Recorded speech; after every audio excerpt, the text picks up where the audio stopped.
Baiklah, kita akan melanjutkan ke quantum electrodynamics. Recording.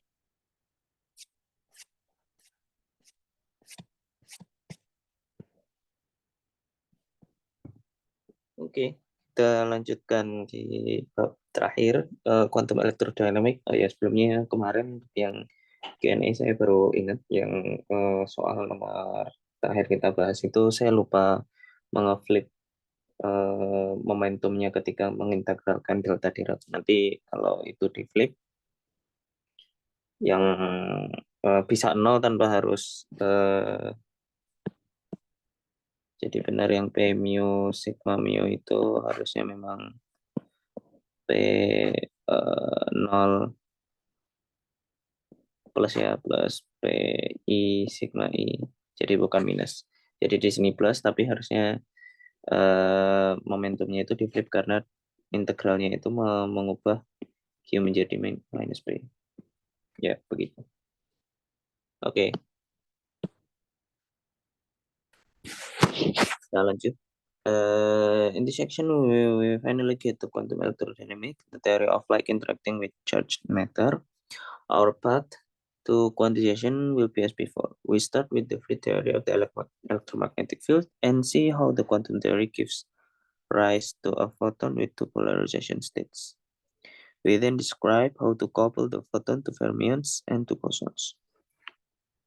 Maxwell equation. The Lagrangian for Maxwell equation in the absence of any source simply, ya itu yang 6.1 biasa. Where the field strength is given by F mu nu equal partial mu A nu minus partial nu A mu. The equation of motion which follow from this Lagrangian are partial mu, ya seperti biasa ya, nanti dapat partial mu F mu nu equal 0. Meanwhile, from the definition of F mu nu, the field strength also satisfies the Bianchi identity. Nanti komutat ya partial lambda F mu nu plus partial mu F nu lambda plus partial nu F lambda nu equals 0. To make contact with the form of Maxwell equation you learn about in high school, we need some three vector notation if we define A mu equal phi, A. Jadi komponen ke nolnya phi, komponen ke I-nya A. Then the electric field E and magnetic field B are defined by, ya ini kita belajar di high school seperti ini ya. E-nya ini dan B-nya ini. Which in term of F mu nu becomes ini field strength-nya tadi, magnetic field E dan A. The Bianchi identity 6.4 give to Maxwell equation. Nanti bisa dibuktikan ini bisa memberikan dua Maxwell equation ini. Nabla dot B sama dengan 0 dan partial B partial D sama dengan minus nabla cross A. Dan this remaining true even in the presence of electric sources. And while the equation of motion gives the remaining two Maxwell equation, kemudian equation of motion ini ya, persamaan ini memberikan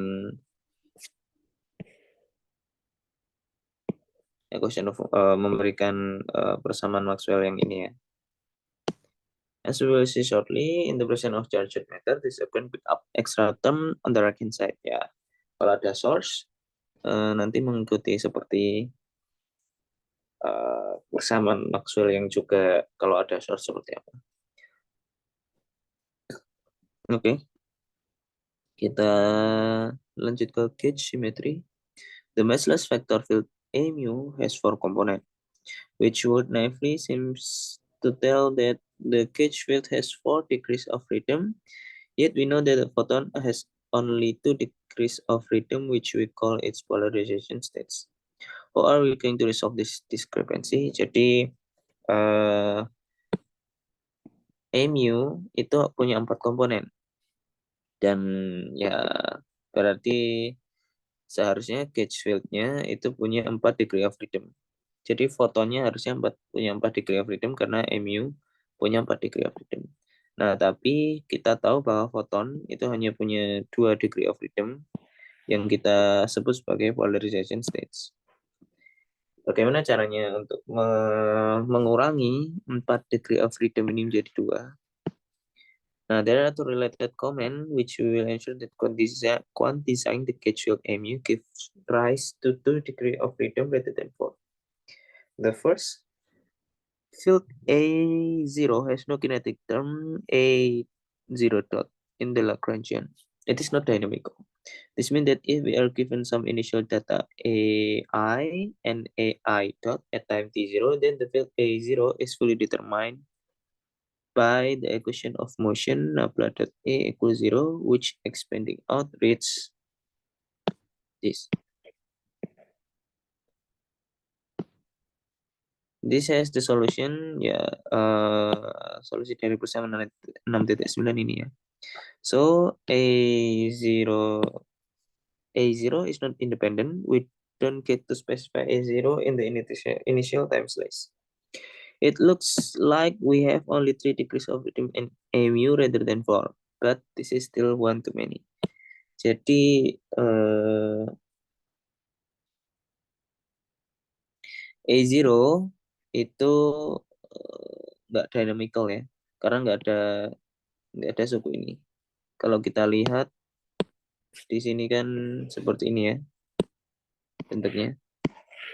Nah, kalau dan nggak ada suku A0 dot atau ini kan sama dengan nabla 0 A0. Di sini kalau ada suku nabla 0 A0 akan ke cancel dengan yang ini. Dan sehingga suku yang ada atau suku yang kita butuhkan initial datanya itu kalau kita punya initial data ini dan ini otomatis nanti A0 itu akan terpenuhi. Jadi A0 is not independent. Jadi yang independen itu hanya ini. AI, dan kalau kita punya AI dan AI dot nanti otomatis yang lain bisa kita hitung. Sehingga degree of freedom dari mu itu sebenarnya hanya 3. The Lagrangian 6.3 has a very large symmetric group acting on the vector potential as mu to mu transform as mu plus partial mu lambda for any function lambda will acts only that lambda dies oscillatively quickly at special x to infinite. Jadi kalau x yang menuju infinite maka lambdanya 0 ya. We call this gauge symmetry. The field strength is invariant under gauge symmetry. Nah, kalau misalnya ini kita impose si transformasi seperti ini, nanti F mu-nya kan tadi sama dengan partial mu A nu dikurangi partial nu A mu ya. Nah, sekarang A nu dan A mu-nya kita ganti ini. Jadi ini dan ini. Nah nanti akan ada suku partial mu, partial nu lambda, minus partial nu, partial mu lambda.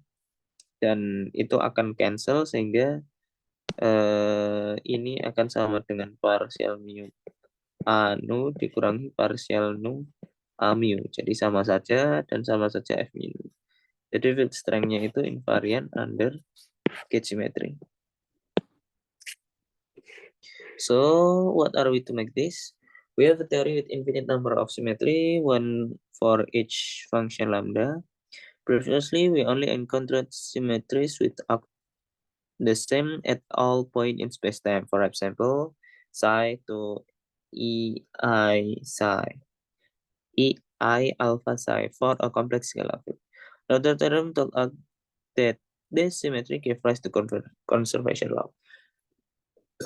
Do we now have an infinite number of conservation law? Jadi sekarang di sini agar si ini simetrinya ini berlaku maka lambdanya ini harus bergantung dengan x ya agar bisa ikut turunan. Intinya ya ini lambdanya bergantung dengan X. Nah, karena X-nya itu fungsi spacetime, nah apakah sekarang simetri kita itu untuk setiap function ini lambda X yang bergantung dengan X bergantung dengan spacetime tadi? The answer is no. Gauge symmetry have a very different interpretation than the global symmetry that we make use in another theorem, while the latter take a physical state to another physical state with the same properties. The gauge symmetry is to be viewed as a redundancy in our description. Jadi kalau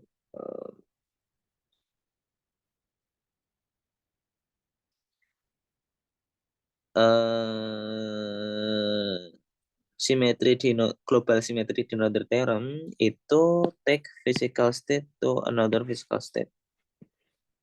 Nah, tapi kalau symmetric gauge yang dia bergantung dengan space time itu dia hanya adalah redundancy di our description. Jadi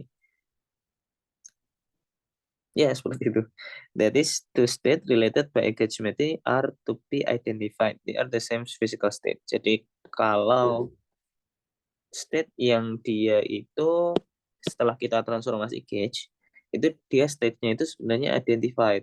Jadi dia itu menjelaskan fisika yang sama atau physical state yang sama.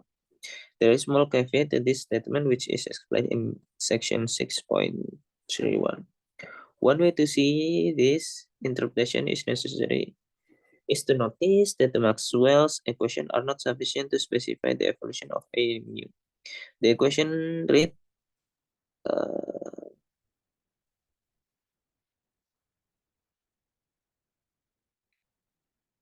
ini dari Maxwell equation ya.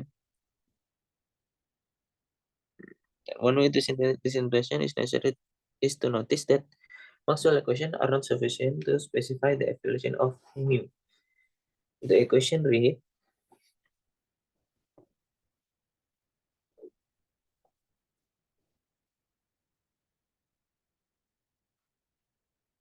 pada operator eta mu nu partial rho minus partial mu is not invertible. It annihilates any function of the form partial mu lambda.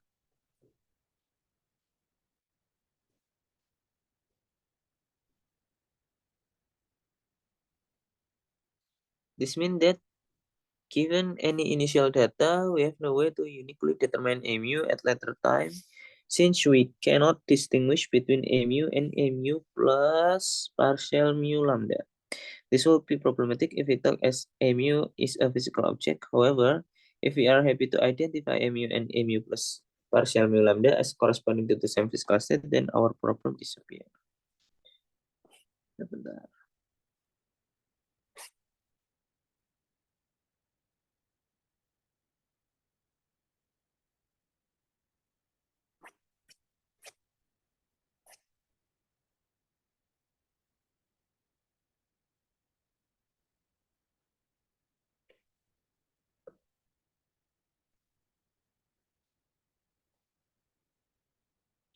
Ya, jadi salah satu Maxwell equation bisa dituliskan seperti ini.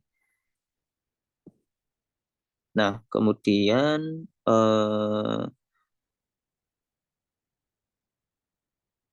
tapi operator ini itu tidak invertible dan dia menghapus atau yang menghilangkan fungsi dari ini partial mu lambda. Jadi kalau kita transformasi ini menjadi partial jadi e nu plus partial nu lambda, maka kita tidak mempunyai cara untuk membedakan mu dan mu plus partial mu lambda. Dan problem ini bisa diselesaikan jika kita membuat sama atau mengidentify mu dan mu plus partial mu lambda itu sebagai suatu physical state yang sama. Since gauge invariance is a redundancy of the system, we might try to formulate the theory purely in terms of the local physical gauge invariant object E and P.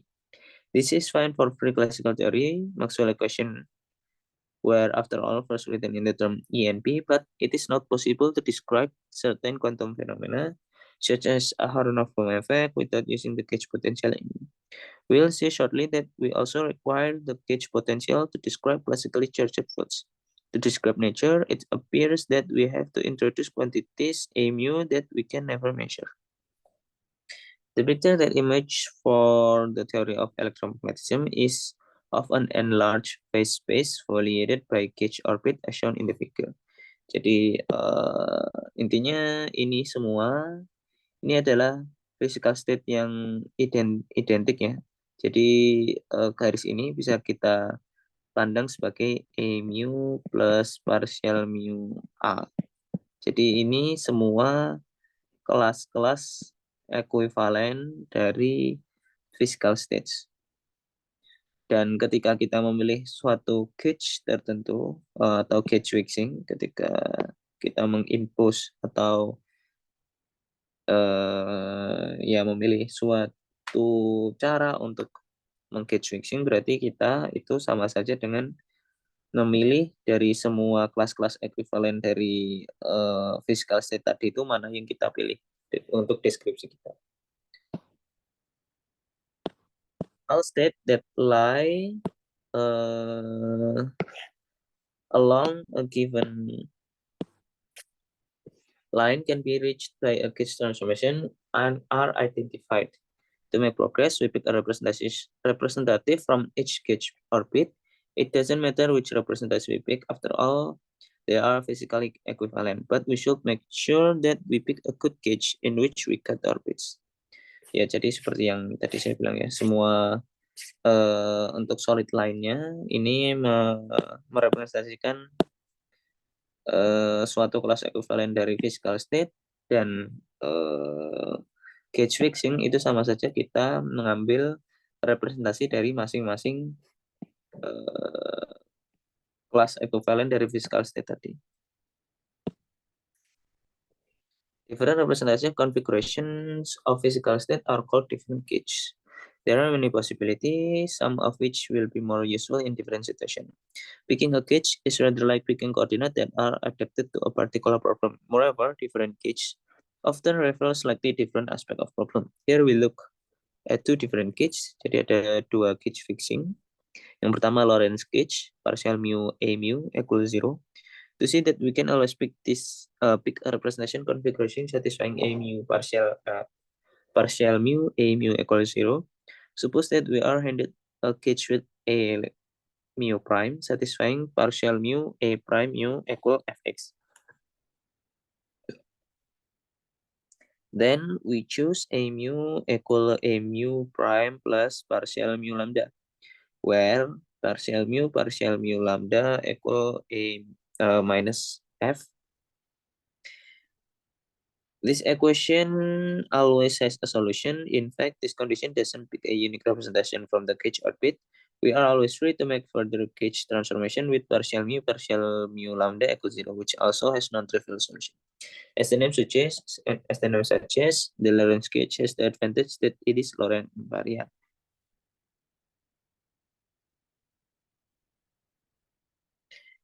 Ya, jadi intinya kita bisa memilih Lorentz gauge ini partial mu A mu, dan dia Lorentz invariant. Dan ketika kita memilih ini, maka akan ada further choice ya, yaitu semua lambda yang memenuhi ini. Partial mu partial lambda sama dengan 0. Jadi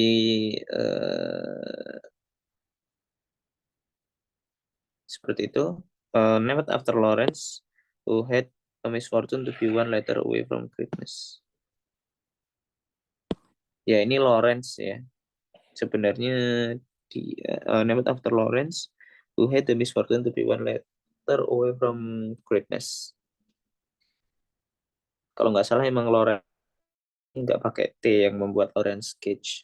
Cuman dia ya karena namanya mirip, jadi tidak terlalu terkenal. Coulomb gauge, nabla.a equal 0, we can make use the residual gauge transformation in Lorentz Gauge the peak partial dot A equals 0. The argument is the same as before, ya sama seperti tadi ya. Kalau misalkan A kita tahu AI, maka nanti dan AI dot A0-nya otomatis terpenuhi. Nah, sehingga kita sebenarnya bisa ambil ini, nabla dot A sama dengan 0. Since A0 is fixed by 6.10, we have the consequence A0 equal 0. Jadi 6.10 ya ini ya. Kalau kita pilih nabla dot A-nya 0, sebenarnya ini nanti bisa keluar. Sehingga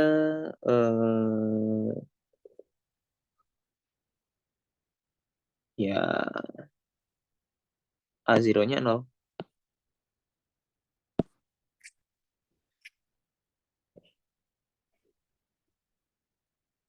This equation will no longer hold in Coulomb gauge in the presence of charged matter. Ya, tapi kalau ada charged matter, A0-nya enggak 0 ya. Kalau free, A0-nya 0. Coulomb gauge breaks Laurent invariant, so may not be ideal for some purposes. However, it is physical degrees of freedom.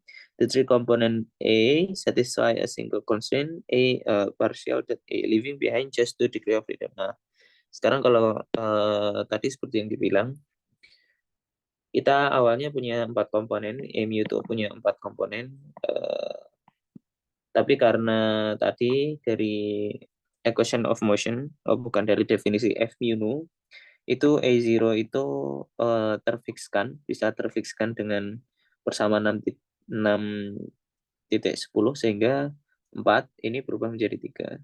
Nah, sisanya 1 degree of freedom-nya itu dari gauge fixing. Jadi kalau kita impose gauge fixing nanti somehow misalnya seperti Coulomb gauge, maka ada constraint lagi yang mengurangi degree of freedom menjadi 2. Nah, sehingga betullah atau benarlah degree of freedom dari foton kita itu 2. This will be identified with 2 polarization states of the photon. Coulomb gauge is sometimes called radiation gauge. Oke, kita masuk to the quantization of the electromagnetic field. In the following, we shall quantize the free Maxwell theory twice, once in Coulomb gauge and again in Lorentz gauge. We will ultimately get the same answer, and along the way, see that each method comes with its own subtleties. Ya, kita nanti akan mengkuantisasi satu menggunakan Coulomb gauge atau menggunakan Lorentz gauge dan akan mengetahui masing-masing advantage dan disadvantage-nya itu apa. The first of the subtleties is common to both method and comes when computing the momentum pi mu conjugate to A mu. Jadi ya definisi dari karena field kita itu punya 4 komponen in principle, maksudnya dia A mu ya, maka momentum konjugatnya itu juga untuk masing-masing mu di sini. Sehingga momentum konjugat kita juga mempunyai indeks mu. Nah, dari definisi momentum konjugat, P sama dengan partial L per partial phi dot. Dan karena phi kita itu A, maka ini A dot. Dan karena A itu bergantung dengan mu, maka ini mu dan ini mu. Sehingga kita hitung untuk masing-masing mu-nya itu ketika 0 dan mu-nya ketika I. Nah, ketika mu-nya 0, maka kita bisa dapatkan seperti ini. Dia 0 karena memang Lagrangian kita, F mu nu, itu tidak bergantung dengan A0 dot.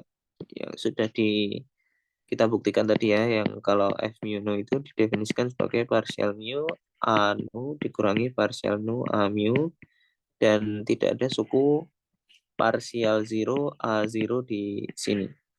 Sehingga ya dia 0. Nah, sedangkan nanti eh bisa dibuktikan kalau kita mau ini, ya kita turunkan sekarang deh. Coba F mu nu F mu nu. Jadi parsial mu anu dikurangi parsial mu eh, parsial nu a mu parsial mu anu dikurangi parsial nu a mu.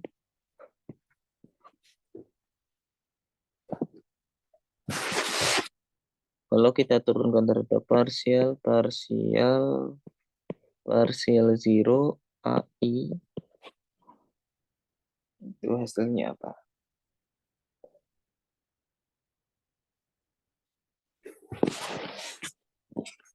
Ini kita pecah dulu. Ini parsial 0 AI dari yang kita distribusikan. Ini dia jadi parsial mu anu parsial mu anu dikurangi, atau kita pakai Leibniz dulu saja ya. Jadi ini kita turunkan, ini tetap, ditambah ini tetap, ini kita turunkan. Ini kita turunkan. Sehingga jadinya parsial mu anu per parsial 0 AI dikurangi parsial nu A mu per parsial parsial 0 AI dikali parsial mu anu dikurangi parsial nu A mu. Kita hitung yang satu suku ini dulu. Ini nanti menghasilkan delta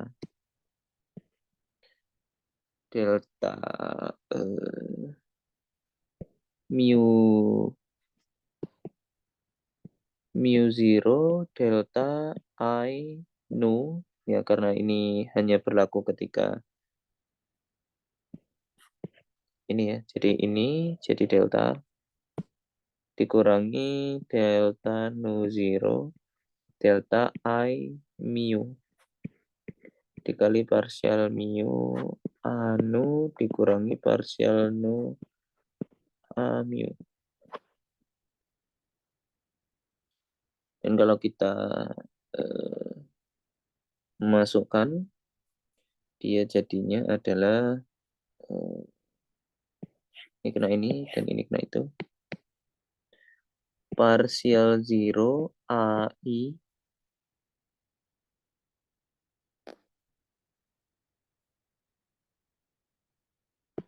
ini I-nya di atas, saya balik. Ini nu I. Yang ini mu-nya juga di bawah mu I. Jadi ini kena ini, mu-nya diganti 0, mu-nya ini diganti 0. Karena kena delta ya. Sehingga jadinya parsial 0 AI, nu-nya diganti I. Kemudian yang ini minus, nu-nya diganti I, parsial I A0. Kemudian ini diganti ini.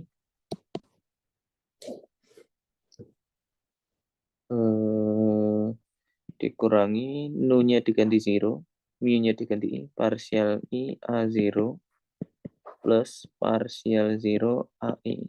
Dan ini berarti 2 parsial 0 AI dikurangi parsial I A0.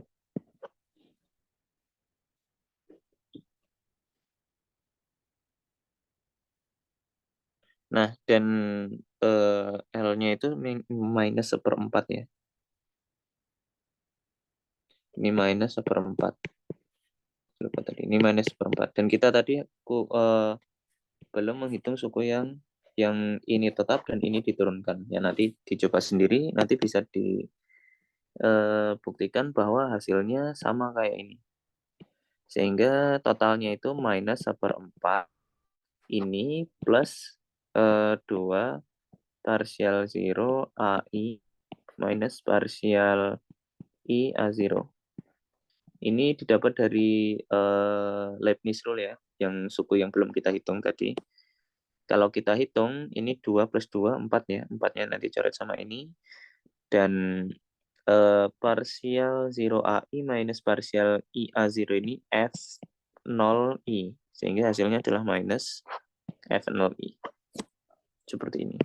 Dan F0I itu adalah E. Jadi nanti seperti itu.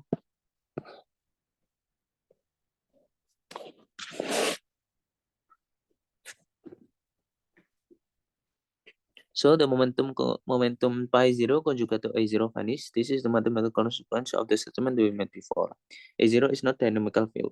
Meanwhile, the momentum conjugate to AI is our old friend, the electric field. We can compute the Hamiltonian.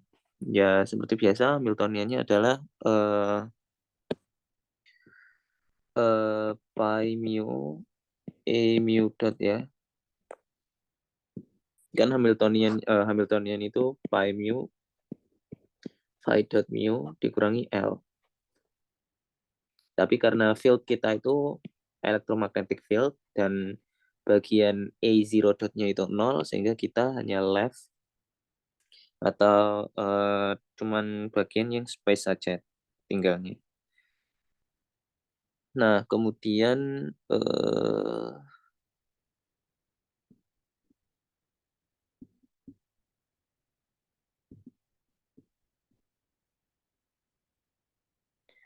pi I-nya itu EI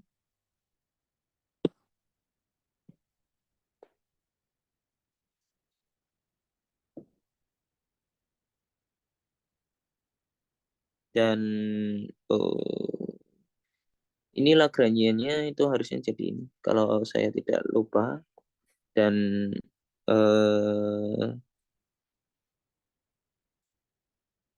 AI-nya itu adalah nabla.i dari persamaan ini.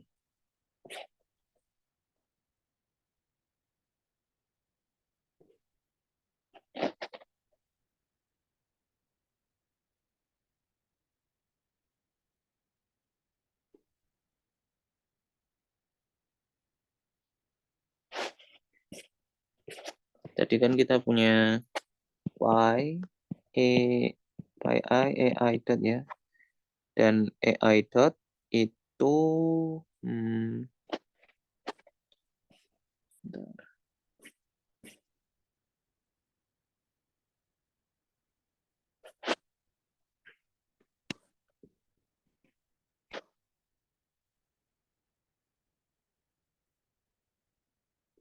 pi-nya itu I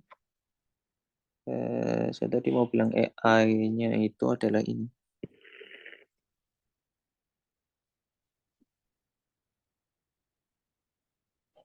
Partial 0 AI.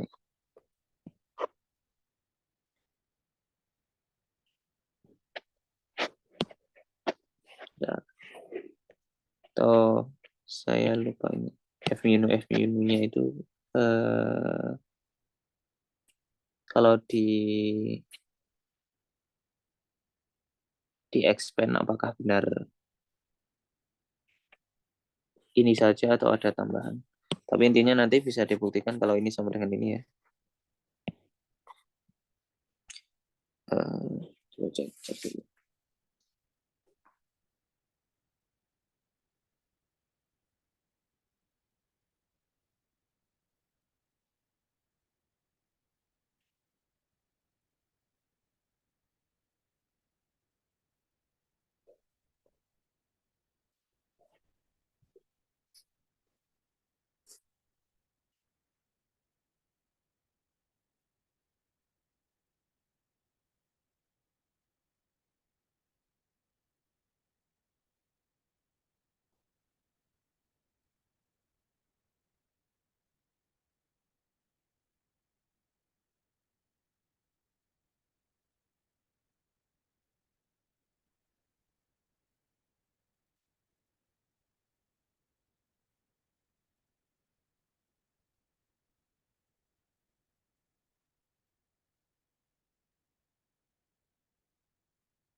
Ya, sepertinya tadi benar. Jadi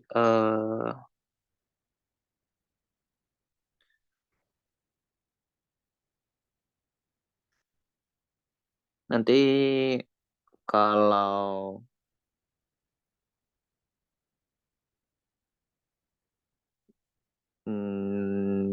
Maxwell Lagrangian kita itu ini.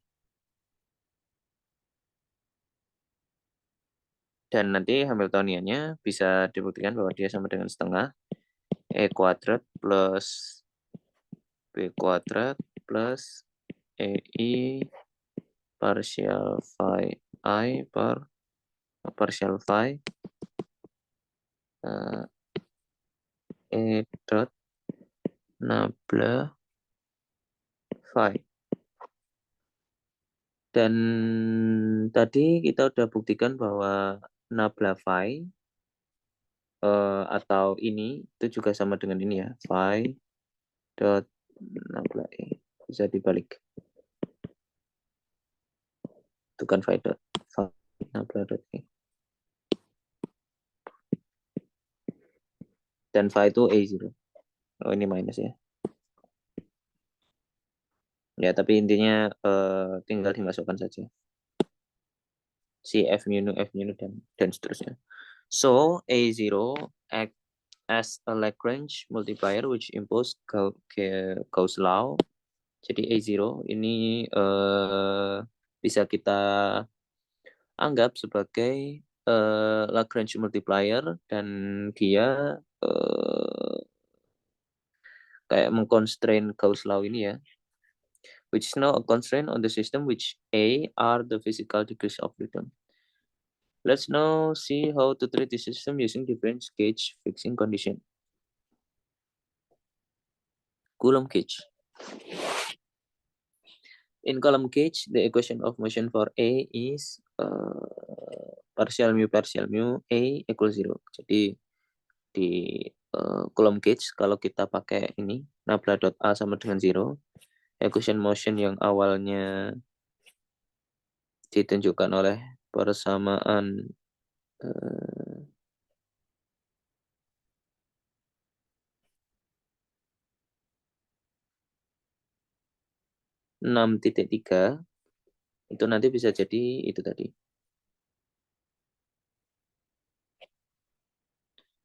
Oh ya, ini 6.13 ini saya baru sadar. Dia itu dari persamaan 6.9 ya. Jadi kalau persamaan 6.9 kita tulis sebagai ini apa namanya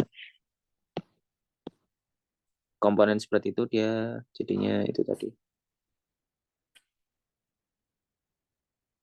Ya, tapi intinya kalau kita pakai Coulomb gauge, nabla dot A sama dengan 0, maka Gaussian motion-nya untuk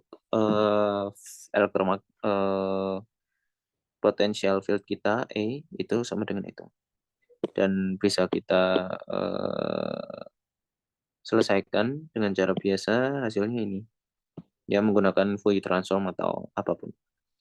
With P0 square equal P square. The constraint nabla dot A tell us that Xi must satisfy ini.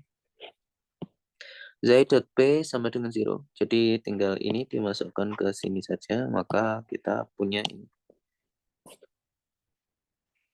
Which means that Xi is perpendicular to the direction of motion P.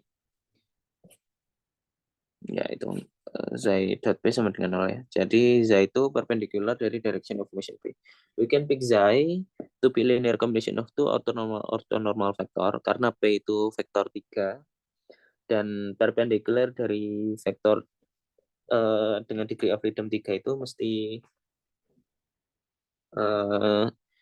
bisa kita tuliskan jadi linear kombinasi antara dua orthonormal vektor ya, each which satisfy ER.P equals 0.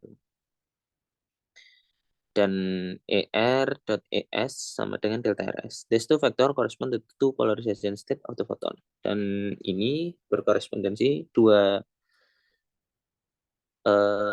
polarization ini berkorespondensi dengan polarization state of the photon. It's worth pointing out that you cannot consistently pick a continuous basis of polarization vector for every value of P because you cannot come their hair on a sphere. But this is topological fact that doesn't cause any complication in computing the scattering process.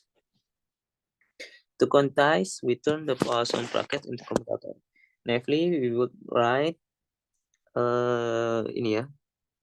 Jadi karena field kita itu E dan momentum kita I, maka harusnya memenuhi commutation relation yang seperti ini. Canonical commutation relation yang seperti ini. But this cannot quite be right because it's not consistent with the constraint. We still want to have nabla.a equal nabla.i equal 0. Now impose on the operator. But from the commutator relation, we see that jadi kalau di sini, dari yang di sini, kita kasih nabla dot untuk masing-masing ininya, maka di bagian right hand side-nya keluar nabla dot square ya, tinggal dikeluarkan ya. Dan ini tidak sama dengan 0, padahal kita punya constraint ini dan ini sama dengan 0. What's going on? In imposing the commutator relation 6.23, we have not correctly taken into account the constraint. In fact, this is problem already in classical theory where the Poisson bracket structure is already altered. For next discussion the classical quantum dynamic constraint system, the small book by Paul Dirac lectures on quantum mechanics. The correct Poisson bracket structure leads to an alteration of the last commutation relation. Jadi constraint kita itu harusnya bentuknya seperti ini ya. Untuk mengakomodir fakta bahwa nabla.a dan nabla.e equal 0. Jadi ada tambahan suku ini. To see that this is now consistent with the constraint, we can rewrite the right-hand side of the commutator space. Jadi ini bisa kita Fourier transform. Jadi kalau kita Fourier transform, maka hasilnya ini ya. Which is now consistent with the constraint. For example, kalau kita kenakan 1 nabla dot partial I, maka ininya turun karena yang bergantung dengan X hanya bagian ini. Dan kalau ini turun nanti ini kalau kena ini jadinya IPC ya. Dan PI kena PI jadi PI square. Coret dengan ini jadinya PC. IPC. Dan IPC dikurangi IPC 0. Dan dia konsisten. Intinya itu. We now write A in the usual mode expansion dan kemudian E dan I kita tulis menjadi biasa mode expansion. Whereas before the polarization vector satisfy dan ini epsilon R-nya ini yang tadi Xi R itu satisfy ini dan ini. Karena dia perpendikular terhadap P dan dia adalah vektor satuan. It is known how to show that the commutation relation are equivalent to the usual commutation relation for creation and annihilation operator. Ya, mungkin ini akan jadi soal lagi di problem sheet. Nanti kalau kita ambil seperti ini, maka nanti memenuhi ini ya. Where in deriving this, we need the completeness relation for the polarization vector dan ada kalau kita sum maka dia jadinya seperti ini. You can easily check that this equation is true by acting both sides to the basis of the vector epsilon p, epsilon 2 p. We derive the Hamiltonian by substituting 6.28 into 6.17 ini. Kita masukkan ke commutation relation sepertinya. 6.17. Oh bukan. Oh ini ya. Jadi Hamiltoniannya nanti bisa kita dapatkan dari situ. After normal ordering and playing around with epsilon r polarization vector, we get a simple expression ini. The Coulomb gauge has the advantage that the physical degrees of freedom are manifest. However, we have lost all semblance of Lorentz invariance. One place where this manifests itself is the propagator for fit AI in the Heisenberg picture. In column cage, the propagator reach, ya seperti biasa kita bisa menghitung propagatornya, yaitu ini ya, time ordering dari fieldnya AI dan AJ, ya nanti bisa dibuktikan dia sama dengan ini. Where the trace subscript, where the TR subscript, TR yang ini ya, and the propagator refers to the transverse part of the photon. When we turn to the interacting theory, we'll have to fight to message this propagator into something like little nicer. Ya, kita masih di free ya. Kemudian kita bahas yang Lorentz gauge. We could try to work in Lorentz gauge, Lorentz invariant fashion by imposing the Lorentz gauge condition partial mu in equals 0. The equation motion that follow from the action are then, ya ini dari yang tadi yang saya kelupaan tadi. Kalau kita ambil ini, maka equation motion dari A-nya itu ini.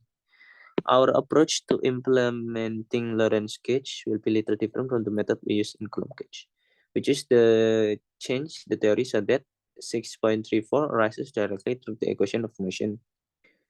We can achieve this by taking the Lagrangian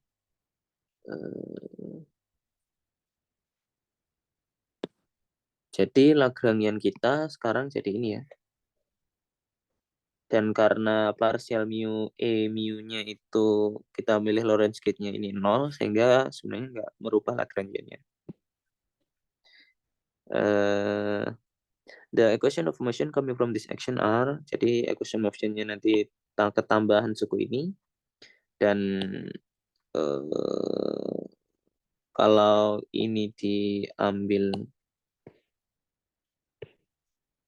F mu-nya itu kita masukkan definisi partial mu anu dikurangi partial nu A mu. Nah, nanti yang ini nanti coret ya dengan yang ini. Sehingga sisanya partial mu anu.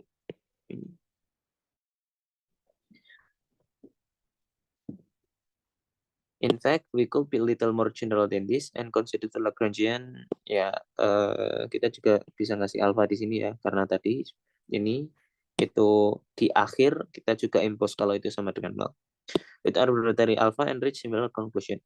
The quantization of the theory is independent on alpha, and rather confusingly, different choice of alpha sometimes also refer to different gauges. We will use alpha equal 1, which is called Feynman gauge. The other common choice, alpha equal 0, is called Landau gauge. Our plan will be to quantize the theory 6.36 ini, and only later impose the constraint partial mu A mu equal 0 in a suitable manner on the Hilbert space of the theory. As we will see, we will also have to deal with the residual gauge symmetry of this theory, which will prove a little tricky. At first, we can proceed very easily because both pi 0 and pi I are dynamical. Nah, sekarang karena Lagrangian kita altered ya, by suku ini, maka kita punya suku partial 0 A0 sekarang dari sini. Dan nanti bisa dibuktikan kalau bagian pi 0-nya ini dan pi ini. Ya, kita buktikan sekarang aja ya. Kita lihat ini berapa.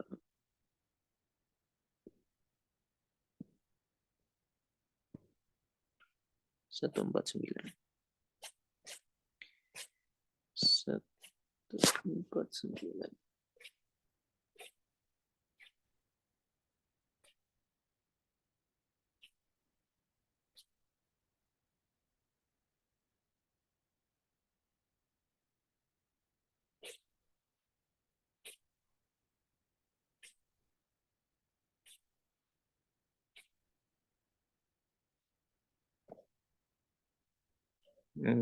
Ya, sedikit sebenarnya. Jadi kita turunkan aja ini. Jadi Lagrangian kita tuliskan dulu.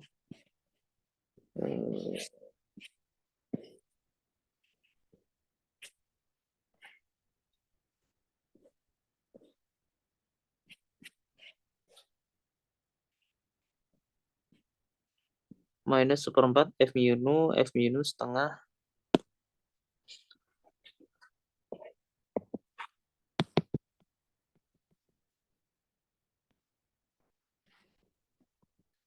seperempat mu nu F mu nu minus setengah partial mu anu kuadrat.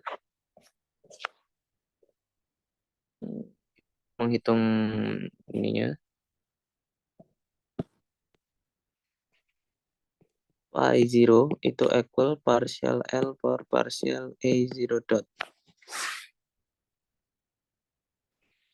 Nah, tapi kayak tadi ini yang bagian ini itu tidak mengandung A0 dot ya, sehingga yang mengandung bagian A0 dot itu cuman yang bagian ini saja, yang suku tambahan tadi. Nah, sehingga kita hanya menurunkan terhadap suku yang tambahan tadi saja. Partial A0 dot dari partial mu anu square. Nah, ini caranya pakai chain rule. Ini duanya turun. Ini kita tulis lagi. Kemudian yang dalamnya kita turunkan terhadap A0 dot. Dari A mu, jangan mu lagi. Yang lain. No anu. Ini partial mu. Nah, partial nu. Partial nu anu. Ini dari turunan yang ada di dalamnya sini ya. Tapi kita nggak boleh ini mu ya ini. Nggak boleh pakai indeks yang sama. Nah, ini hasilnya itu adalah partial nu 0, partial 0 nu.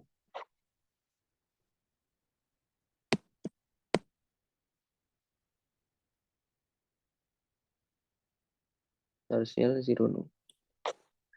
Dan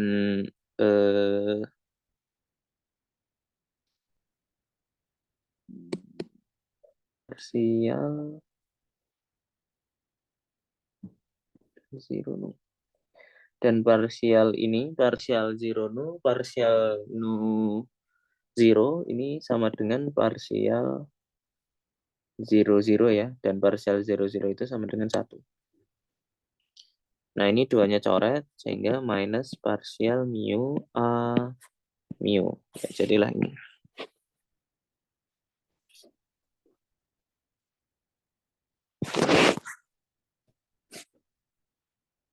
Oke, itu yang bagian pi bagian pi 0. Kemudian kita hitung yang bagian pi I sekarang. Nah, ini bisa kita ambil yang bagian tadi juga ya. Maksudnya ini kalau diturunkan terhadap ini, tadi kan kita udah hitung bahwa dia hasilnya yang ini adalah minus F0i, yaitu bisa kita keep. Tapi kita harus hitung yang bagian ini kalau diturunkan terhadap ini. Jadi kita hitung yang itu, yang bagian suku tambahannya tadi.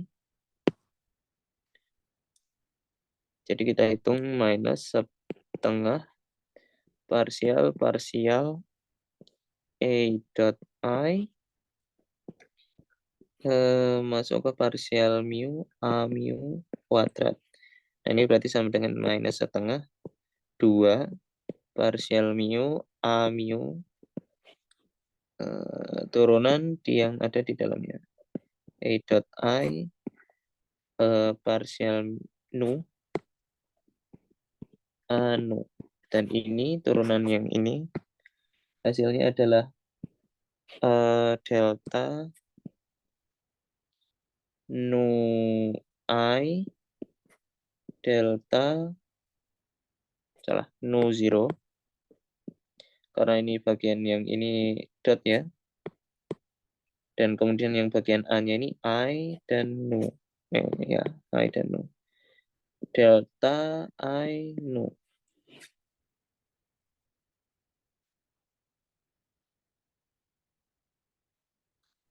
Ini nu-nya jalan, nanti berarti jadinya adalah delta 0i.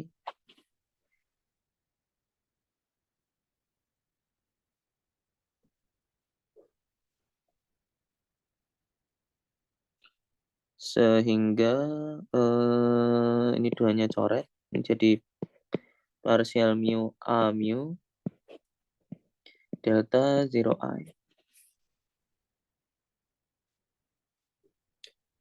Kemudian partial mu A mu-nya kita expand, jadinya partial 0A 0 dikurangi partial I AI dikali delta 0i, delta 0i-nya masuk sehingga ini jadi minus. Nah, kita sebelumnya yang bagian sini kita kan punya minus F F0i ya, dan ini sama dengan minus partial 0ai, partial 0ai dikurangi partial I A0.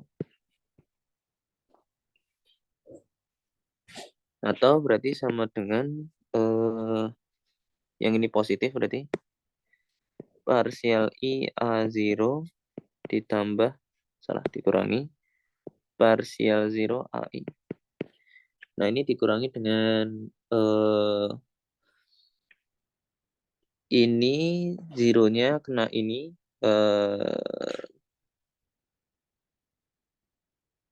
jadinya dia naik, jadinya dia kena I, jadinya partial I A0 dikurangi, ditambah dengan ini I-nya yang ini, I-nya yang ini kita ganti dengan 0. Partial I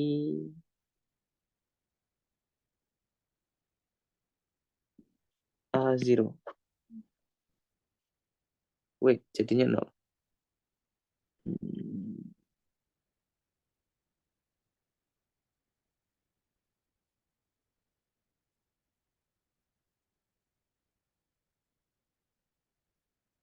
Iya, jadinya 0. Berarti sisanya ini. Dan itu sama dengan ini, benar sekali. Ya, dan itu tidak lain ini. Ya, sebenarnya sama aja kayak yang tadi. Jadi yang bagian ini kalau kita turunkan hasilnya 0. Turning these classical fields into operators, we can simply impose the usual commutation relation. Kemudian kita pakai mode expansion ya, dari pi dan pi dan a-nya seperti yang mirip dengan kayak yang tadi, mirip dengan yang ini. Cuman sekarang ada A0 juga, dan juga ada pi mu. Dan intinya kita punya commutation relation yang seperti ini. Dan and we can make the usual expansion in the term of gradation and annihilation operator and for polarization vector. Oh ya, sebelum ini berarti kita emang langsung impose secara kelas ininya ya, apa namanya,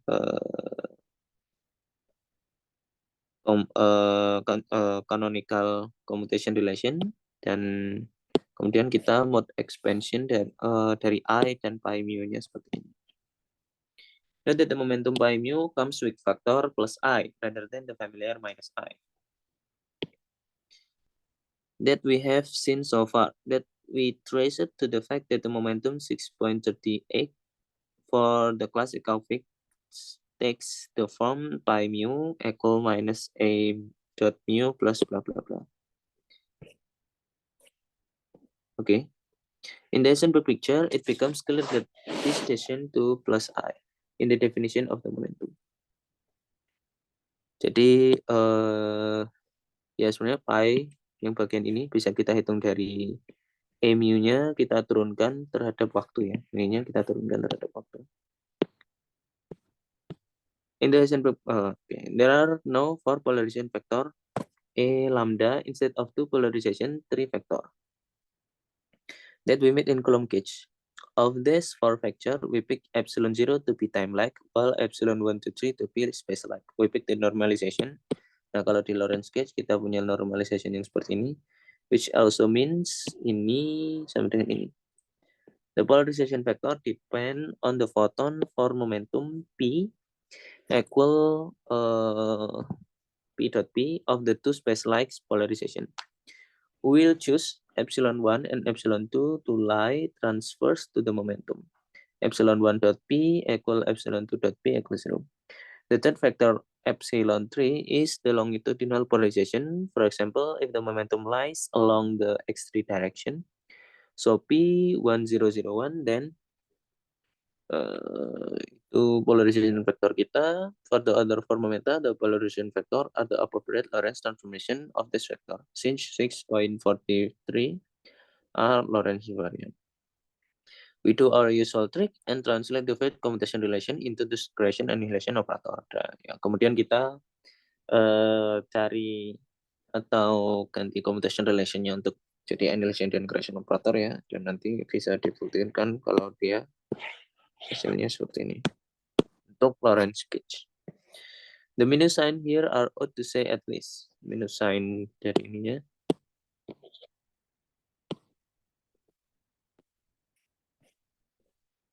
For space like lambda 1 to 3, everything looks fine. But for time-like annihilation and creation operators, we have ini. Di sini ada minus. This is very odd. To see just how strange this is, we take the Lorentz invariant vacuum 0 defined by ini annihilation operator. Kalau kena vakum jadinya 0 ya. We can create one particle in the usual way dengan memberikan creation operator. For space-like polarization states, lambda 1 to 3 all seems well. But for time-like polarization, lambda equals 0, the state P0 has negative form. Nah, ini apa namanya? Ini itu sama dengan ini ya. Lambdanya kita pick 0. Maksudnya ini kan one particle itu bisa kita dapatkan dari vakum dikenai dengan creation operator atau bravakum kena dengan annihilation karena ya dia bra ya bagian yang branya. Dan kalau kita impose the commutation relation dari ini kita swap. Jadi dari commutation relation yang ini kalau kita swap ini nanti akan keluar suku ini dan kena 0 0 dan sisanya kalau kita swap kan berarti jadinya ini enggak dagger dan ini dagger. Dan kalau itu enggak dagger, kalau kena 0 ini jadi anihilasi sekarang. Kalau kena 0 jadinya 0. Dan ini kena ini ya jadinya 0 juga. Jadi yang survive hanya bagian yang hasil dari commutation relation-nya saja, yaitu bagian yang ini. Makanya dia sama dengan ini. That is very strange. A Hilbert space with negative norm means negative probability, which make no sense at all. Yeah. We can trace this negative norm back to the wrong sign of the kinetic term A0 in our original Lagrangian. Jadi tadi Lagrangian kita itu ada minus setengah A0 square. Itu dari ini ya. Jadi kalau ini kita expand, dia akan partial 0, A0 dikurangi partial I square. Dan bagian ini kinetic termnya itu minus. Nah, itulah yang membuat ini kita itu juga minus. At this point, we should remember our constraint equation partial mu a mu, which until now we have not imposed on our theory. This is going to come to our rescue. Jadi, kita tadi belum mengimpose partial mu a mu ya. We will see that it will remove the time lag negative norm state and cut the physical polarization down to 2. We work in the Heisenberg picture so that partial mu a mu equals 0. Makes sense as an operator equation. Then we could try implementing the constraint in the quantum theory in a number of different ways. Let's look at the number of increasingly weak way to do this. Yang paling lemah, we could ask that partial mu a mu is imposed as an equation on operators, but this can possibly work because the commutation relation won't be obeyed for pi 0 equal partial mu a mu. Jadi kita kan tadi punya commutation relation ini ya. Dan karena pi itu bergantung dengan pi 0 itu ini, kalau kita impose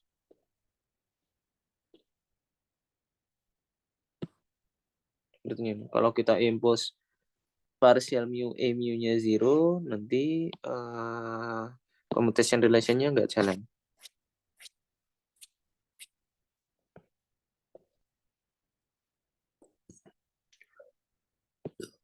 Karena pi-nya itu 0. We need some weaker condition. Oh, salah ya. Jadi, apa namanya, kondisinya itu yang paling strong, terus kemudian kita weaker kan. We could try to impose the condition on Hilbert space instead of directly on the operators. Ya, jadi kita mengimpose si constraint-nya itu tidak di operator tapi di Hilbert space-nya directly. Jadi Hilbert space-nya kita kurangi. After all, that's where the trouble lies. We could imagine that there is some way to split the Hilbert space up into good states psi and bad states that somehow decouple from the system. With luck, our bad states will include the weight negative norm states that we are so disgusted by. Jadi Hilbert space kita itu kita split menjadi physical dan non physical, intinya begitu. Dan somehow nanti constraint-nya sedemikian rupa sehingga membuat bagian yang negatif norm itu masuk ke non-physical Hilbert space. But how can we define the good states? One idea is to impose. Nah, sekarang ini seperti yang ada di lecture string theory ya. Kita harus mengimpose bahwa partial mu a mu psi itu equal 0 on all good physical state psi. Jadi kalau good physical state psi itu dia harus memenuhi persamaan. But this can work either. Again, the condition is too strong. For example, suppose we decompose ini menjadi ini with a plus itu yang bagian minus dan a minus itu yang bagian plus. Then on the vacuum a plus equal 0 karena ini itu anihilasi ya, dan kalau kena 0 dia 0 automatically. But partial mu a mu minus itu tidak 0 itu tidak sama dengan 0. Jadi kan kita mau ini ya. Tapi kalau misalkan a mu-nya kita decouple menjadi ini, maka yang bagian plusnya itu menghasilkan 0, tapi yang bagian minusnya tidak menghasilkan 0. So not even the vacuum is a physical state if we use. Jadi kalau kita pakai ini sebagai constraint, vacuum kita bahkan bukan physical states. Our final attempt will be the correct one. In order to keep the vacuum as a good physical state, we can ask the physical state psi artificial. Nah, karena tadi kita lihat bahwa yang bagian ini itu menghasilkan 0 ya. Sehingga kita impose condition atau mendefinisikan psi itu adalah physical state jika psi itu mati jika dikenai dengan partial mu a mu plus. This ensure that ini sama dengan 0. Ya. Karena nanti yang plus itu kena yang bagian ini, kemudian yang minus kena yang bagian ini. So the operator A partial mu has a vanishing matrix element between physical states. Equation 6.45 is known as the Coulter-Blair condition. The linearity of the constraint means that the physical state size span of physical hyperspace by h phase. Jadi dengan mendefinisikan bahwa physical state itu adalah state yang memenuhi ini, nah nanti semua size yang memenuhi itu membentuk Hilbert space. So what does the physical Hilbert space look like? And in particular, have we rid ourselves of those nasty negative norm states so that H physical has a positive definite inner product defined on it? The answer is actually no, but almost. Let's consider a basis of state for the Fock space. We can decompose any element of this basis as ini, where psi t constrain only transfer photon created by AP1 2 Dagger, while phi contains the time-like photons created by AP0 Dagger and longitudinal photons created by AP3 Dagger. The Gupta-Bleuler condition requires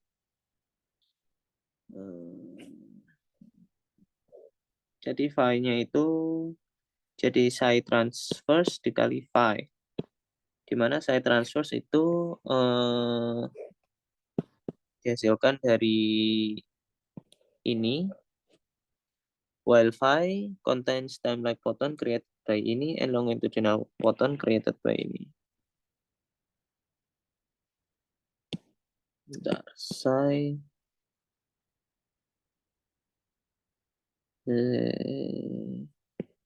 itu sama dengan psi t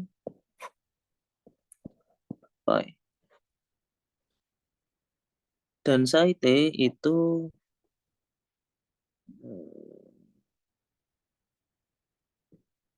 the Gupta-Bleuler condition requires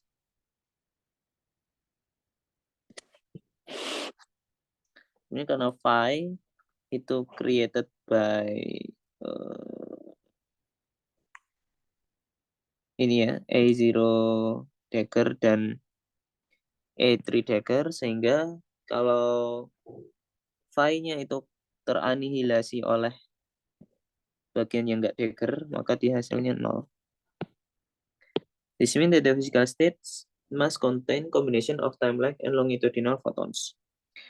Whenever the state contain a time-like and photon of momentum B, time-like dan longitudinal itu ini time-like, ini longitudinal. Whenever the state contain time-like photon of momentum B, it must also contain a longitudinal photon with the same momentum.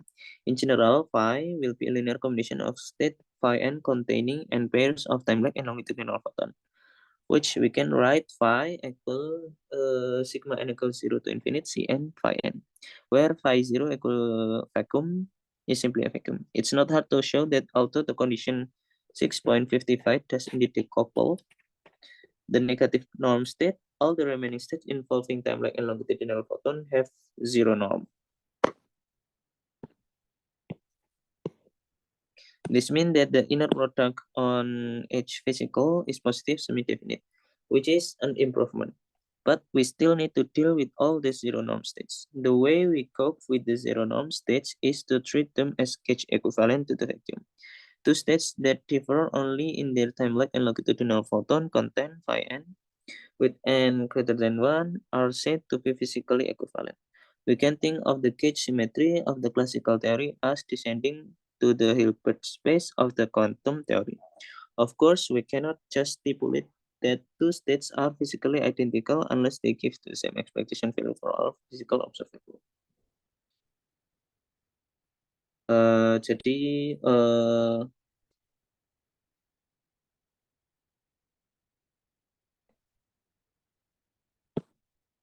ini kita mau membangun ini ya, apa namanya, Hilbert space ya. Inner product dari ini itu positif semi definite karena dia selalu positif dan dia 0 ketika M dan N-nya 0. Nah, tapi harusnya ketika N dan M-nya 0, dia zero norm stage-nya itu yang mana ya? It's not hard to show that although the condition does indeed decouple the negative norm states, all the remaining states involved in time and longitude interval have zero norm. Apakah? Oh iya, iya. Ketika N dan M-nya ini tidak, maka dia deltanya ini hasilnya 0 ya. Jadi dia deltanya ini hasilnya 1 ketika cuman N dan M-nya ketika 0 saja. Ketika ini. Phi 0 itu dia sama dengan 0. Salah. Sama dengan 1. Karena delta 00 itu 1, delta 00 itu 1. Tapi ketika N dan M-nya itu tidak 0, maka dia hasilnya 0 ketika N tidak sama dengan 0 dan M tidak sama dengan 0. Karena nanti deltanya itu hasilnya 0 dan itu nggak bagus. The way to cope with the zero norm state is to treat them as gauge equivalent to the vacuum. Jadi zero norm state-nya kita akan menganggap mereka itu gauge equivalent to the vacuum. To state that differ only in their time lag and longitudinal photon content with n equal n greater or equal 1 are said to physically equivalent. Jadi semua state yang hanya punya selisih di time lag dan longitudinal content itu kita anggap physically equivalent. We can think of gauge symmetry of classical theory as descending to the Hilbert space of the quantum theory. Of course, we cannot just stipulate these two states are physically identical unless they give the same expectation value or for all physical observable. Jadi dua state disebut physically identical itu jika dia memberikan expectation value yang sama untuk semua observable ya. Dan sebenarnya kita harus mengecek itu. We can check that this true for the Hamiltonian, which can be easily computed to be. Jadi Hamiltoniannya bisa kita decouple. Nah, kita lihat Hamiltoniannya.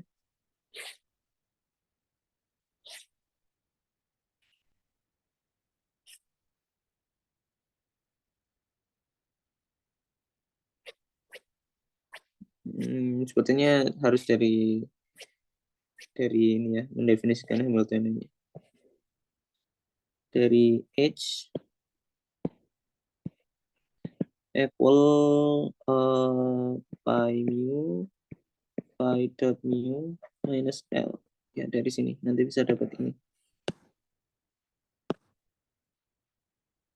Tapi somehow bisa kita trace back. Ini I, ini adalah sebagai indeks polarisasinya, dan karena di Lorentz tadi ini polarisasinya ada 4, ada yang time-like dan ada yang space-like. But the condition 6.56 ensures that ini berarti kalau kita pindah ke sana, jadinya kan kita bisa punya ini ya. So that the contribution for time lag and longitudinal photon cancel amongst themselves in the Hamiltonian. Dan nanti ini kan dia dikurangi ya. Ini A0 dan ini AI. Jadi nanti yang bagian 3 dan 0 itu akan saling, kalau kita apit oleh psi nanti yang bagian time lag dan longitudinal itu cancel. This also render the Hamiltonian positive definite, leaving us just with the contribution from the transverse photon as would accept. Nah, jadi hasilnya nanti sama, karena bagian yang time lag dan longitudinal itu cancel, maka sisanya cuma 2 yang di sini ya, 1 dan 2. Ya, 1 dan 2. Dan itu akan sama dengan seperti kalau kita impose Coulomb gauge. Dan degree of freedomnya jadi cuma 2 juga. In general, we can show that expectation value of all gauge invariant operator evaluated on discussed set are independent of the coefficient Cn in 6.57. Ya, jadi semua operator yang gauge invariant tidak bergantung dengan Cn. Propagator. Finally, it's simple matter to compute the propagator in Lorentz gauge. It is given by, ya nanti bisa dibuktikan bahwa propagatornya itu seperti ini. This is a lot nicer than propagator we found in Coulomb gauge. In particular, its Lorentz invariance. We could also return to the Lagrangian 6.37. Had we push it through the calculation with arbitrary coefficient alpha, we would find the propagator. Ini sama dengan ini.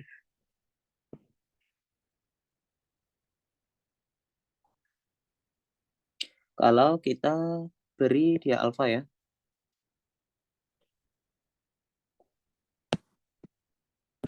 Ya.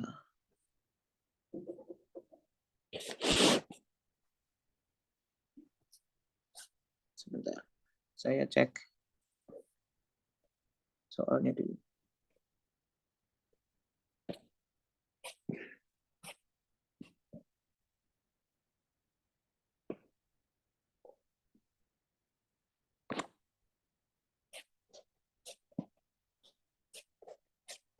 Oh, ternyata yang 4 ini scattering untuk scattering amplitude doang.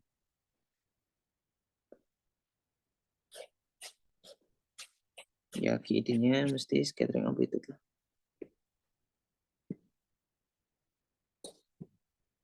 Oke. Jadi mending coba kita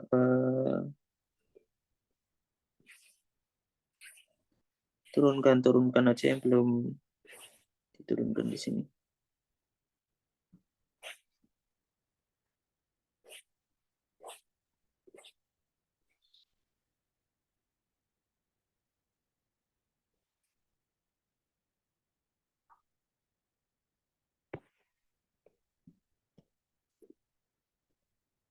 Ya, coba kita turunkan 6.3 ya. Karena yang coupling to matter kita bahasnya besok-besok. In Euler-Lagrange equation-nya itu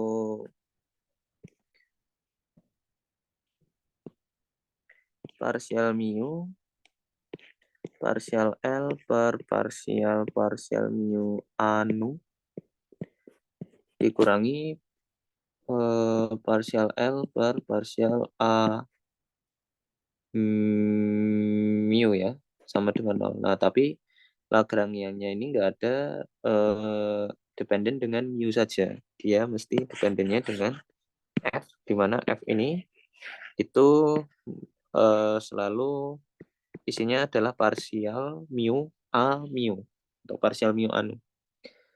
Jadi yang bagian ini hilang, sehingga sisanya cuma yang bagian ini sama dengan 0. Nah, coba kita hitung ini secara full ya. Itu berarti partial mu-nya nanti saja. Jadi kita hitung partial mu anu. L-nya adalah minus 1/4 F mu nu, di mana F mu-nya itu partial mu anu dikurangi partial nu A mu. Sebenarnya ini sama aja kayak yang tadi. Ini partial mu anu dikurangi partial nu A mu. Ini kita turunkan ini, nanti hasilnya delta oh salah, ini nggak boleh mu nu ya. Yang ini jangan mu nu atau yang ini jangan nu mu. Yang lain ini rho sigma.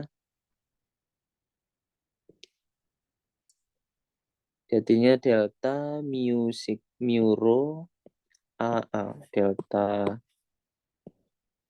nu sigma dikurangi delta nu rho delta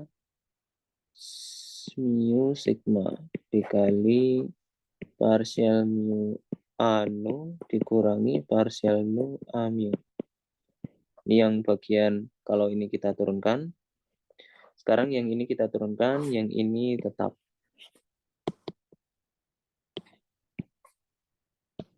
Ditambah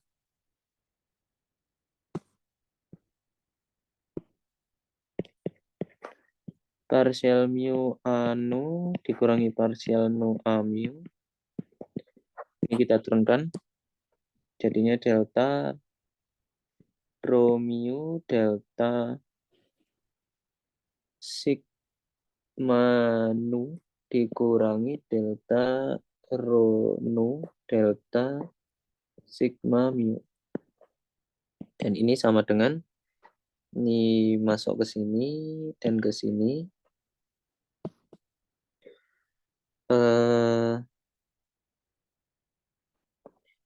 Partial rho a sigma dikurangi partial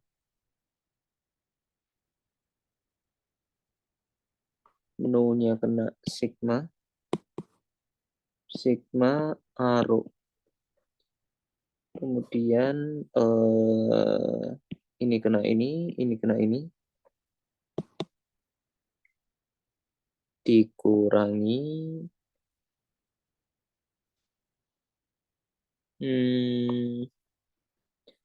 partial sigma a rho dikurangi partial rho a sigma. Nah, jadinya 2 kali ya. Dan ini nanti juga 2 kali. Ini saya tuliskan. Nanti dia jadinya 4 kali ini. Berarti 4 F rho sigma. Minus 1/4. Oh, salah. Ya, benar. Minus 1/4. Ini jadinya minus F rho sigma. Jadi kalau ininya rho sigma, dia F rho sigma. Berarti kalau ininya mu nu, berarti ini jadi minus F mu nu.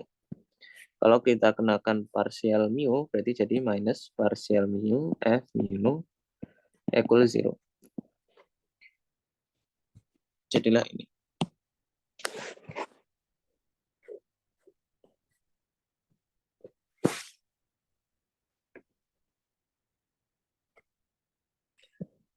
Nah, kemudian kita cek apakah ini benar-benar dari sini.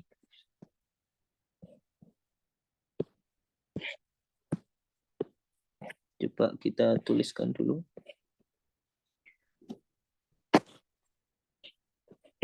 Eta mu nu partial rho dikurangi partial mu partial nu anu.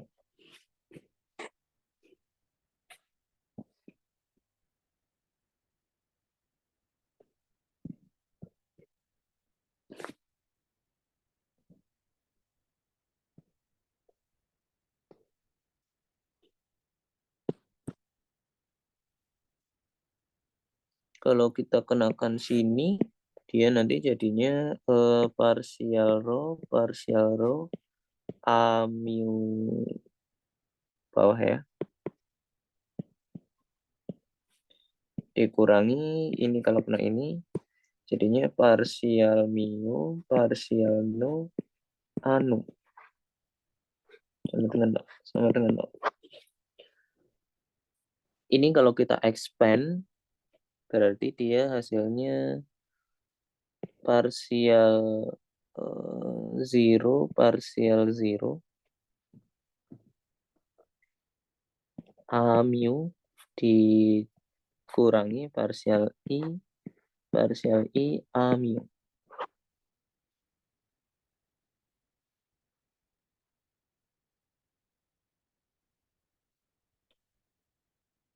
Dikurangi partial mu partial nu anu.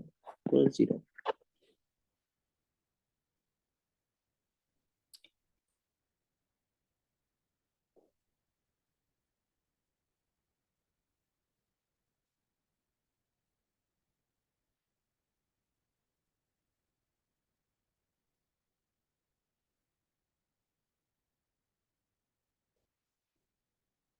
Nah, kemudian yang bagian ini,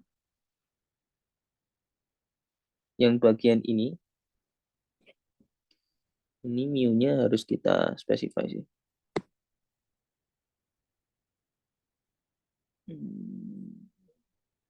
Ya, mu-nya mau nggak mau harus kita spesify karena mu-nya di sini free index. Coba sekarang mu-nya 0. Kalau mu-nya 0, maka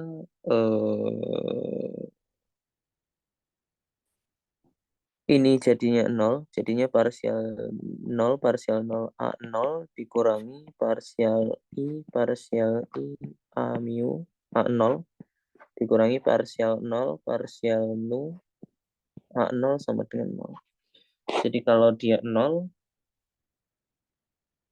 ini 0 karena tadi A 0 itu nggak bergantung dengan parsial 0. Kemudian sisanya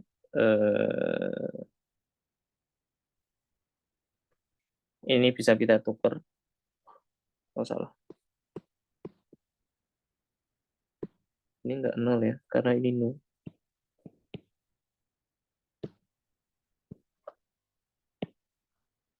Jadi nu-nya itu ini nu. Kita harus expand dulu.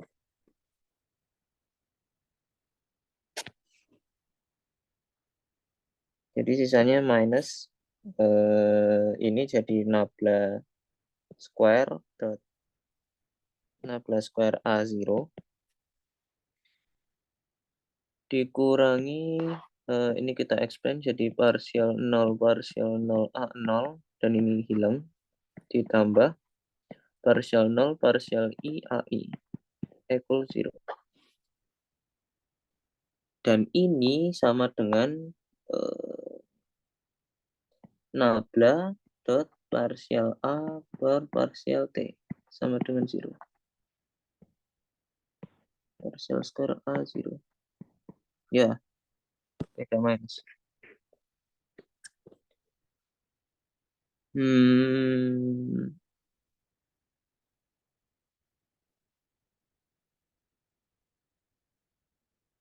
What can go wrong here?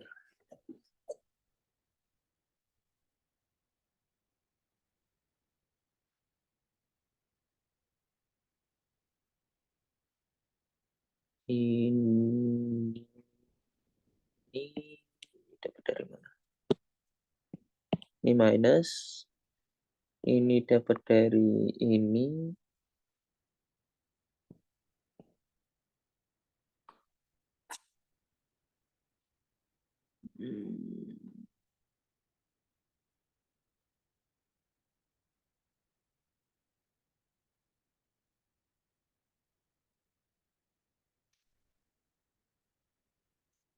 Oh, sepertinya di sini ya. Jadi di sini itu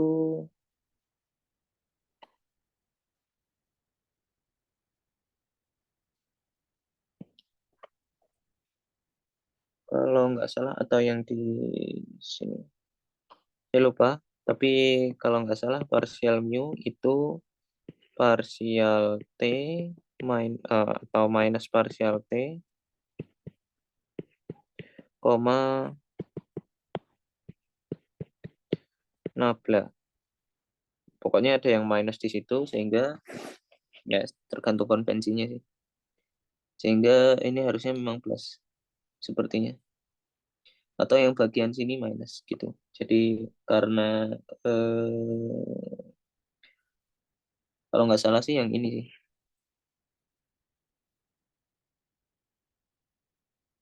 Atau minusnya yang bagian sini. Tapi intinya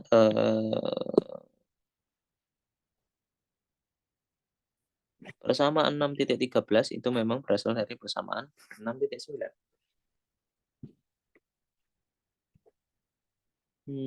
Yang lain sepertinya yang lain juga tidak terlalu urgen.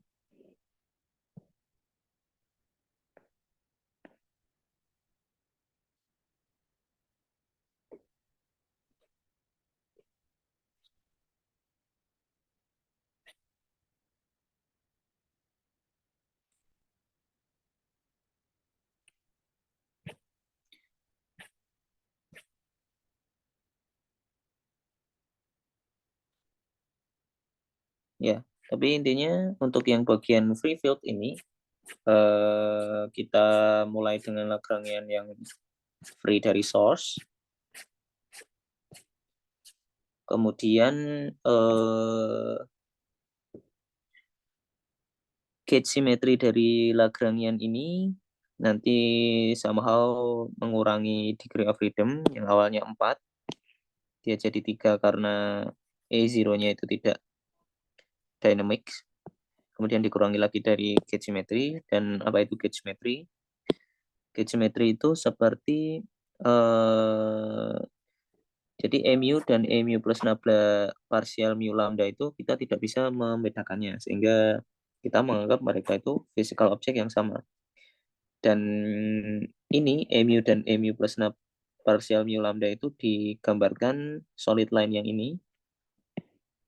Dan semua titik di solid line ini itu menggambarkan physical state yang sama. Jadi physical state di sini, physical state yang ada di sini itu juga sama dengan physical state yang ada di sini. Nah, kita bisa mengambil representasi dari semua physical state itu dengan gauge fixing atau memberi constraint dari satu constraint dari gauge-nya sedemikian rupa sehingga dari semua physical state yang ekuivalen ini kita pilih satu. Ya, kalau di sini digambarkan dengan garis yang titik-titik itu ya. Dan di lecture ini kita pilih 2 gauge, yaitu Lorentz gauge dan Coulomb gauge. Dan semuanya punya masing-masing kelemahan dan kekurangan. Bukan kelemahan dan kekurangan sih, kayak beda point of view saja. Kalau Lorentz gauge itu Lorentz invariannya benar-benar kelihatan karena di sini mu dan mu karena di sini for index ya. Tapi kalau Coulomb gauge di sini space dan time-nya ini somehow nggak di treat sebagai sesuatu yang sama kelihatannya, tapi harusnya nanti juga Lorentz invariant di akhir. Kemudian kita mengkuantisasi seperti biasa, tapi karena di teori kita, ini teori pertama di lecture ini yang punya gauge symmetry ya, itu kita harus menginkorporasi gauge symmetry tersebut. Nah, sehingga akan alter commutation relation-nya yang biasanya seperti ini kalau untuk teori-teori sebelumnya, menjadi ada perubahan sedikit untuk yang Coulomb gauge. Nah, kemudian untuk yang ya nanti bisa di soal ternyata nggak ada.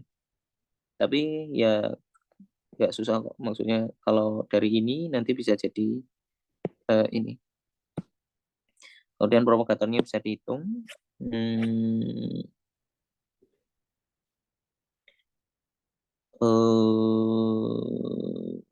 Nah, kemudian kalau pakai Lorentz gauge itu lebih subtle lagi karena kalau yang Coulomb gauge polarisasinya ada 2 ya, langsung cuma ada 2. Tapi kalau Lorentz gauge nanti polarisasinya ada 4. Tapi nanti akan hilang ketika kita mengimpose kalau kita mengconstrain si physical Hilbert space kita. Jadi agar nggak ada negatif norm state atau ini negatif norm yang dia nggak punya artinya negatif probability dan kita nggak mau kayak gitu, maka kita harus menghilangkan beberapa anggota Hilbert space kita ya, atau kita mengcouple Hilbert space yang physical dan non physical dengan cara mengimpose constraint ini yang disebut dengan Gupta-Bleuler condition. Dan nanti prosedurnya seperti yang ditunjukkan ini, dan nanti ternyata itu nggak bergantung dengan A3 dan A0 karena dia kalau kita impose Gupta-Bleuler condition nanti ini sama dengan ini sehingga polarisasinya tinggal yang bagian 1 dan 2 saja. Dan itu seperti yang di Lorentz Coulomb gauge. Dan propagatornya agak beda antara di Lorentz gauge dan Coulomb gauge. Dan ini lebih simpel seperti ini. Kalau yang di Coulomb gauge itu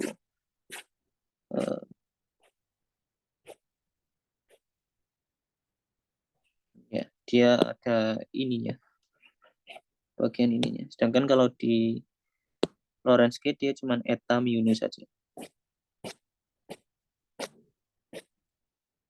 Ya ini cuma eta mu saja.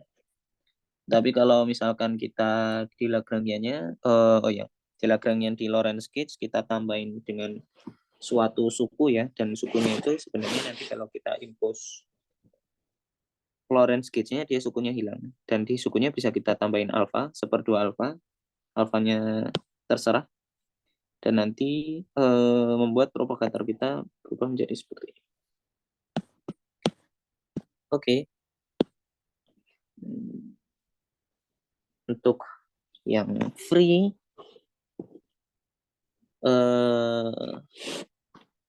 Maxwell Lagrangian kita sudah bahas sampai kuantisasinya dan cara untuk menghilangkan subtlety-subtlety-nya dari untuk masing-masing gauge. Di pertemuan selanjutnya kita akan membahas coupling to matter dari Lagrangian dari Maxwell Lagrangian.